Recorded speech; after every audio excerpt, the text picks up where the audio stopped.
November is Coast Guard Family Month. To kick off the month, Ombudsman-at-Large Cantrell is here to tell us about valuable resources available to Coast Guard families. And with the holidays quickly approaching, finding crowd-pleasing recipes can sometimes be difficult. We have a great recipe to wow your family and friends around the table. Welcome to another edition of the Paratus Report. I'm Chief Warrant Officer Chad Saylor. And I'm Petty Officer Connie Terrell. The Ombudsman program is an important part of the Coast Guard's commitment to taking care of our families. Here to talk about the Ombudsman program is Ombudsman-at-Large Cantrell. Welcome, Janet, and thank you for being here today. Thank you for having me. Good morning, Janet. Good morning. So what is an Ombudsman-at-Large, and more broadly, who are ombudsmen? Ombudsman-at-Large report on active duty and reserve family concerns and advise the Commandant on matters affecting their families. They serve as advocates of the Ombudsman program, and while we travel, we meet with other ombudsmen and family members and attend meetings and conferences. Now, ombudsmen are official members of a command staff, a resource for the unit's families, and the primary link between families and the command. All ombudsmen have major responsibilities, such as being the command representative, a communications link, a resource and referral specialist, as well as crisis responders. It really sounds like the ombudsmen play an important role in supporting Coast Guard families. Is there any special training ombudsmen go through? Where do you find various resources to help Coast Guard families? Ombudsmen attend an in-depth multi-day training course and conduct annual online training. They also conduct district-level community of practice meetings in order to share best practices, advocate for our Coast Guard families, and receive advanced training on a variety of topics. To identify resources, ombudsmen utilize Coast Guard Work Life, CG Support, their HSWL app, the Ombudsman Coordinator, other ombudsmen, local community services, the support programs of other armed services, and a variety of programs and resources offered by military support organizations. And so if a Coast Guard member or a family member of a Coast Guardsman needs the support or resources that an ombudsman provides, but they don't have one at the local unit, well, what course of action do they have? Well, anyone can contact their ombudsman through the Ombudsman Registry. If there's not an ombudsman assigned to the unit, then the email will go directly to the Work-Life Ombudsman Coordinator, who can then assist them. Because the primary goal of the program is to ensure that every member and their family has access to an ombudsman. Thank you for all this great information. Where can people go to find out more about the program and resources available to them? Well, we encourage members to go to the Ombudsman Registry at cgombudsmanregistry.org. And they can also just download the HSWL app and simply click on the Ombudsman tab.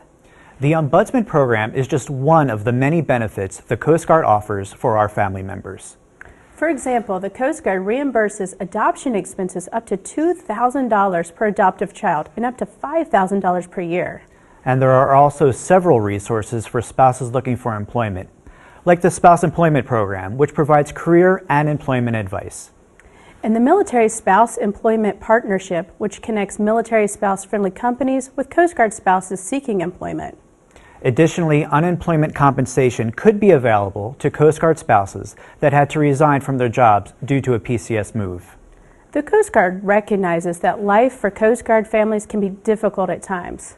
Resources such as in-home family child care programs, child development centers, and child care subsidy programs are available to help ease the burden of military life. And the Coast Guard Special Needs Program helps families by providing resources to address their unique challenges such as medical, psychological, and educational support services. For more information on any of the programs discussed in this episode, click the links in the description box below.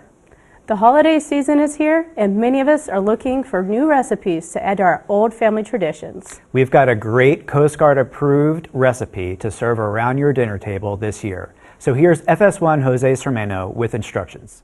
Hello, welcome to another edition of Cooking with a Coastie. I am FS1 Jose Sermeno. I've been in the Coast Guard for about 10 years.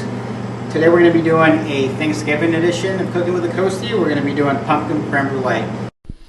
Okay, the first step, you want to go ahead and add your cream, half of your sugar, the pinch of salt. You want to bring this to a simmer. We're also going to add our pumpkin puree. You want to lightly whisk, and remember, just a simmer. You do not want to boil this at this point. Once we're done, we're going to go ahead and add our vanilla bean. Okay, and then we're going to turn off our heat and let it steep for about 15 minutes, infusing all the flavors. In the meantime, in a separate bowl, you want to combine your egg yolks with the remaining sugar. You want to mix this well, and you can set it aside while you're waiting. Afterwards, you want to bring your cream mixture back up to a boil, and then you're going to turn off your heat. Next, you want to temper the egg mixture by incorporating 1/3 of your cream, little by little. You want to start off slow at first, and then you can work faster. Just like that. Okay, and then I just kind of invert the process. It's a personal choice, personal preference. I just like to put everything back into my pan.